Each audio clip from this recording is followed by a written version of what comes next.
예배를 시작합니다. 하나님 아버지 감사합니다. 오늘도 새 하루를 또 열어주셨습니다. 하나님을 바라보는 마음의 무릎을 꿇고 나아가는 아침 예배를 통해 하나님의 크신 역사를 듣게 하시고 느끼게 하시고 바라볼 수 있도록 우리를 이끌어 주시옵소서. 하나님, 한없이 연약한 저희들을 여기까지 인도하신 것은 오직 하나님의 은혜였음을 고백하며 오늘도 감사하며 출발하는 우리 삶 가운데 우리 개인, 가정, 우리 자녀들 생업과 직장, 일터, 사업장을 하나님이 친히 섭리하시고 이끌어 주시옵소서. 그 삶 속에 하나님을 드러내게 하시고 하나님의 살아계심을 날마다 증거하는 증인된 삶을 살도록 우리 모두를 이끌어 주시옵소서. 이제는 사도신경으로 우리 신앙을 고백합니다. 나는 전능하신 아버지 하나님, 천지의 창조주를 믿습니다. 나는 그의 유일하신 아들, 우리 주 예수 그리스도를 믿습니다. 그는 성령으로 잉태되어 동정녀 마리아에게서 나시고 본디오 빌라도에게 고난을 받아 십자가에 못 박혀 죽으시고 장사된 지 사흘 만에 죽은 자 가운데서 다시 살아나셨으며 하늘에 오르시어 전능하신 아버지 하나님 우편에 앉아 계시다가 거기로부터 살아있는 자와 죽은 자를 심판하러 오십니다.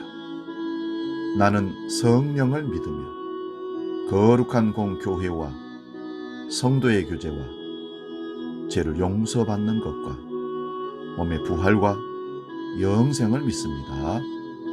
아멘.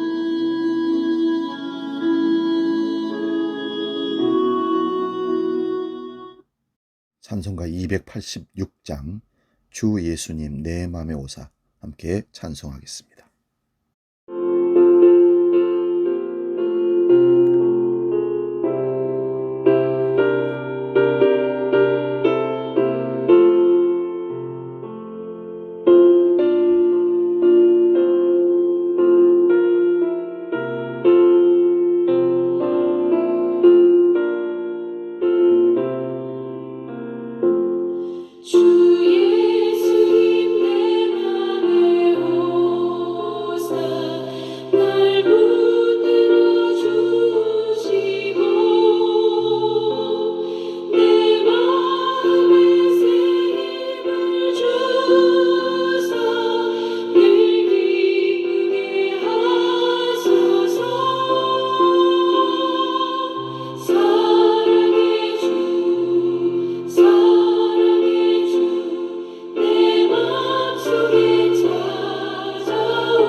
하나님의 말씀은 마태복음 16장 21절에서 26절 말씀 봅니다. 신약성경 28면에 있습니다. 마태복음 16장 21절에서 26절 봉독할 때 살아계신 주님의 음성을 들을 수 있기 바랍니다. 봉독합니다. 이때로부터 예수 그리스도께서 자기가 예루살렘에 올라가 장로들과 대제사장들과 서기관들에게 많은 고난을 받고 죽임을 당하고 제3일에 살아나야 할 것을 제자들에게 비로소 나타내시니 베드로가 예수를 붙들고 항변하여 이르되 주여 그리 마옵소서. 이 일이 결코 주께 미치지 아니하리이다. 예수께서 돌이키시며 베드로에게 이르시되 사탄아 내 뒤로 물러가라. 너는 나를 넘어지게 하는 자로다. 네가 하나님의 일을 생각하지 아니하고 도리어 사람의 일을 생각하는도다 하시고, 이에 예수께서 제자들에게 이르시되 누구든지 나를 따라오려거든 자기를 부인하고 자기 십자가를 지고 나를 따를 것이니라. 누구든지 제 목숨을 구원하고자 하면 잃을 것이요 누구든지 나를 위하여 제 목숨을 잃으면 찾으리라. 사람이 만일 온 천하를 얻고도 목숨을 잃으면 무엇이 유익하리요? 사람이 무엇을 주고 제 목숨과 바꾸겠느냐? 아멘. 오늘 봉독한 이 말씀으로 자신을 객관화하라, 이런 제목으로 말씀을 상고합니다. 사람들은 남들을 판단함에 있어서는 굉장히 엄격한 잣대를 들이대고 자기 자신을 판단함에 있어서는 적당한 여유를 부리는 것을 볼 수 있습니다. 세상에서 사람을 제대로 보고 사람을 제대로 객관화해서 판단한다는 것 대단히 중요하고, 이것이 사람 사는 세상에 공정과 정의로 나타날 수 있다는 측면에서 다시 한번 우리가 생각해 보아야 할 문제입니다. 예수님도 사람을 바라보고 판단하는 기준을 이렇게 말씀한 바가 있습니다. 내 눈 속에 있는 들보를 먼저 깨닫고 상대방의 눈 속에 있는 티를 보라 하신 말씀도 이런 말씀 중에 하나입니다. 자신의 모습을 객관적 시선으로 보는 것은 타인이 나를 보는 안목으로 자신을 바라보는 것과 같다고 할 수 있습니다. 이걸 또 넓히면 세상 사람이 교회를 보는 눈으로 교회를 평가해 봐야지, 교회가 교회를 보는 눈으로 우리는 그렇지 않다라고 한다는 것 자체도 생각해 봐야 할 문제입니다.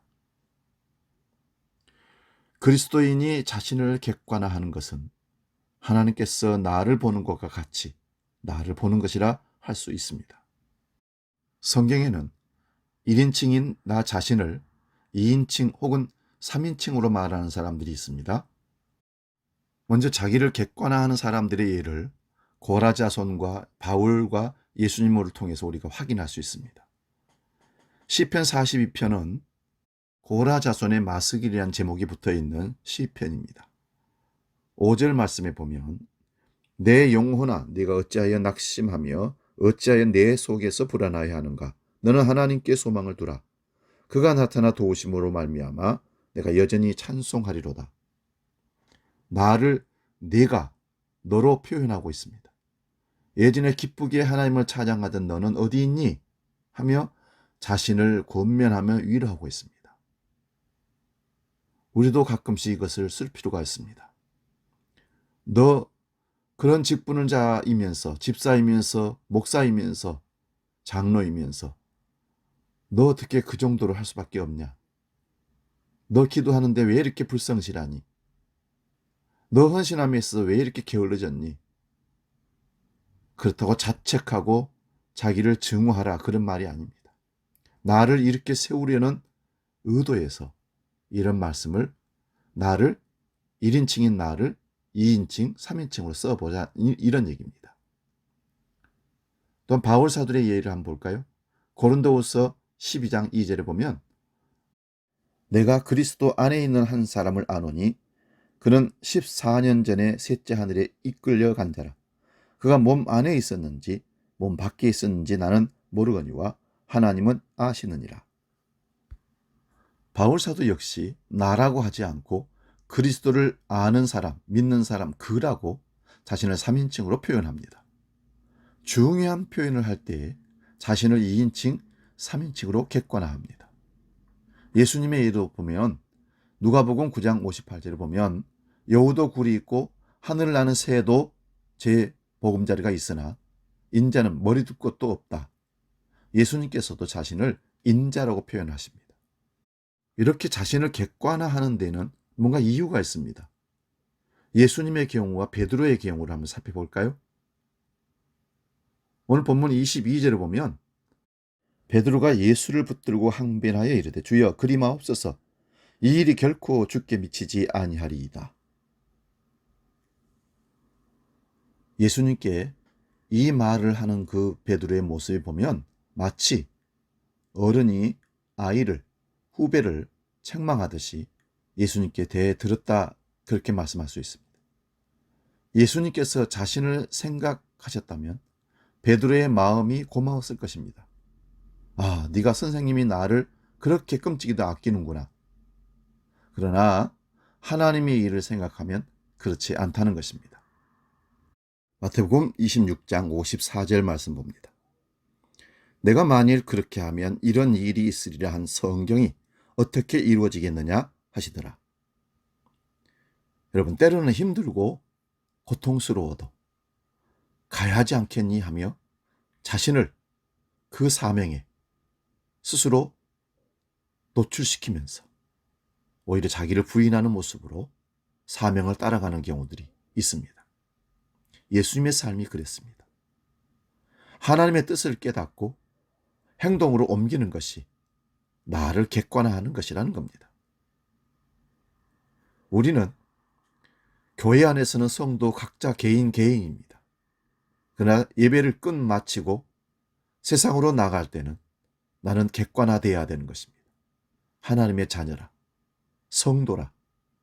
그래서 세상 사람들에게 내가 비춰주고 보여지는 모습은 저 사람 예수 믿는 사람이야, 교인이야, 집사야, 권사야, 장로야, 목사야. 우리는 그것을 인정하고 우리를 보여주는 것, 사명 때문에 내 삶을 객관화해서 세상 사람들에게 읽혀지게 하는 것, 그건 대단히 중요합니다. 사랑하는 여러분, 우리는 세상 속에서 그리스도의 공인이라는 사실을 놓치면 안 됩니다. 세상 사람들 속에서 나를 숨기고 내가 하나님의 자녀인 걸, 성도인 것을 숨기고 그들과 함께 어울려 산다는 것은 나를 부인하지 못하고 주님을 배신하는 행동에 불과합니다. 데살로니가전서 2장 4절 말씀 봅니다. 오직 하나님께 옳게 여기심을 입어 복음을 위탁받았으니 우리가 이와 같이 말함은 사람을 기쁘게 하려 함이 아니요 오직 우리 마음을 감찰하시는 하나님을 기쁘시게 하려 함이라. 우리는 하나님의 검사를 받아서, 검정을 받아서 맡은 그대로 복음을 전하는 성도입니다. 우리가 이렇게 하는 것은 사람의 환심을 사려는 것이 아니라 우리 마음을 살피시는 하나님께 기쁨을 드리기 위해서 그렇게 하는 것입니다. 마태복음 26장 39절도 봅니다. 조금 나아가사 얼굴을 땅에 대시고 엎드려 기도하여 이르시되 내 아버지여, 만일 할만하시거든 이 잔을 내게서 지나가게 하옵소서. 그러나 나의 원대로 마옵시고 아버지 원대로 하옵소서 하시고, 나의 아버지 하실 수만 있으면 이 잔을, 이 십자가를 내게서 지나가게 해줘. 십자가를 지지 않도록 해주옵소서. 그러나 내 뜻대로 마시고 아버지 뜻대로 해주십시오. 예수님은 우리와 같은 인간으로 아픔, 고통, 모든 감정을 가지고 계신 분입니다. 예수님의 인간적인 생각은 이 고난을 지나가게 해달라는 것입니다. 그러나 예수님의 자신의 뜻이 아닌 아버지 뜻대로 따르기를 원하십니다. 이것이 십자가를 지는 삶이고 자신을 객관화하며 주의 사명을 위해 자기를 드러내고 그 길을 따라가는 삶이라고 할 수 있습니다. 여러분, 자신을 객관화하기 위해서는 대가를 지불하는 겁니다. 이걸 우리는 믿음의 선한 싸움이라고 얘기합니다. 고린도전서 9장 27절 말씀을 보겠습니다. 내가 내 몸을 쳐 복종하게 함은 내가 남에게 전판 후에 자신이 도리어 버림을 당할까 두려워함이로다. 자기 관리를 못하면 순식간에 무너집니다. 자신을 객관화하기 위해서 해야 할 것이 반드시 자기 관리, 자기 부인, 이게 필요합니다. 그러기 위해서는 말씀을 통해 거울을 보듯이 자기를 늘 비춰보는 것입니다. 말씀은 누구를 평가하라고 주는 게 아니라 나를 비춰보고 나를 객관화하고 나를 관리하는 데 쓰는 도구입니다. 또한 성령을 통하여 기도하는 것입니다. 기도하지 않고는 이길 방법이 없습니다. 내 소원을 이루기 위한 기도가 아니라 나를 관리하고 나를 낮추고 나를 부인하고 하나님의 뜻을 발견하는 것이 기도입니다. 그리고 주변 사람과 대화하는 것입니다. 주변 사람들의 말을 귀담아 들어보는 것입니다. 내가 내 모습이, 내 말과 행동이 어떤지를 물어보는 것입니다. 왜냐하면 우리는 본성적으로 자신에게는 관대하고 다른 사람에게는 엄격한 잣대를 대는 나쁜 습관이 있기 때문에 그렇습니다. 그러므로 다른 사람의 평가에 주목해서 들을 필요가 있습니다. 교회가 세상으로부터 어떤 평가를 받느냐, 그걸 받아들이는 것입니다. 잘못 보고 평가할 수도 있겠지만 그러나 우리가 보여주는 행동을 통해서 그들이 느꼈을 뿐이니까 그 인정하고 그들이 다시 볼 수 있도록 우리 성도의 삶을, 그리스도의 삶을, 교회의 모습을 개혁시키고 변화시켜가는 모습도 필요합니다. 우리 주님이 걸어가셨던 그 길, 자기를 부인하고 자기를 객관화하고 십자가를 지고 가셨던 것처럼 자신을 객관화하는 데는 반드시 대가를 지불해야 한다는 사실을 기억하고 객관화하는 삶으로 주 앞에, 사람들 앞에 인정받는 그리스도인 되시기를 축원드립니다. 기도하겠습니다. 하나님, 우리는 부족합니다. 늘 자신에게는 관대하고 타인에게는 엄격한 잣대를 들이대는 잘못된 모습들도 있습니다. 주여, 말씀으로 나를 비추게 하시고 기도함으로 나를 내려놓게 하시고 하나님의 뜻을 발견하게 하시며 또한 다른 사람들의 시선과 눈에, 말에 평가가 나를 어떻게 보는지를 잘 확인해서 무너지지 않고 자기를 잘 관리하고 객관하여 하나님 앞에 인정받는 복된 삶이 되도록 주여 도와주시옵소서. 오늘 예수님은 자신을 객관화하여 십자가 지시겠다고 말씀하시는데 수제자 베드로는 그러면 안 된다고 항변해서 사단이라는 말을 듣게 됩니다. 하나님의 일을 기억지 아니하시고 사람의 일을 기억하는도다. 책망을 받습니다. 오늘 하나님의 사명에, 하나님의 일에 늘 우리를 객관화하여 따라가는 주의 백성들 되게 하여 주시옵소서. 이제는 우리 주 예수 그리스도의 은혜와 아버지의 크신 사랑과 성령님의 감동, 교제, 역사 충만케 하심이 아침 예배로 함께하는 모든 믿음의 식구들 머리 위에 이제로부터 영원히 함께 하시기를 간절히 축원하옵나이다. 아멘.